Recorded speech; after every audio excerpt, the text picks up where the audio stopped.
If you're on a computer, you're going to need to generate some passwords. You might need a password to get into your computer, passwords to enter different websites, such as your bank or your favorite online store, and maybe even passwords to read the online newspaper. So let's talk about some password tips. Because gone are the days when your password could just be 12345. Now when you're asked to generate a password, you're going to see all kinds of different rules, such as 8 characters or more, or no special characters. So when you're asked to create a new password, first read the requirements. A lot of times when you're prompted to create a password, you'll see the instructions below or off to the side, or maybe a little question mark that you can click and get the requirements. If there aren't any requirements, you can probably assume a couple different things. One, that you'll need 8 or more characters. And probably one of those characters needs to be a letter and one needs to be a number. Don't worry too much though. If you don't make up a password that fits the requirements, usually they'll give you a warning and let you know what the requirements are. The whole purpose of a password is that other people can't access your stuff.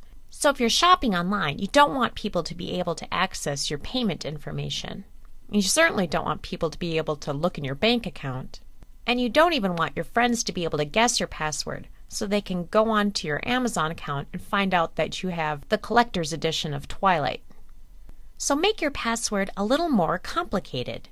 In this example, my password is Mittens, but I put in a random capital letter, a number 3 for the E, a $sign for the S, and an exclamation point at the end. That's a pretty good password. If you want to make a password kind of like that, choose something that's familiar, that you can remember. Passwords aren't any good if you can't remember them. And then use numbers or special characters to substitute characters. Here are a couple examples. And initially you're going to want to write down your passwords, because forgetting them can be a pain. Most sites have a forgot your password link, so you can generate a new one or they send you one in your email. But just having them handy is way easier. When you write them down, don't store them in your computer in an Excel spreadsheet or something like that. 1, because what if you forgot your password to get into your computer? And 2, if someone happens to hack into your computer and take your passwords, you might have just given them all access passes to your bank account and things like that. So go old school and get a piece of paper and a pen.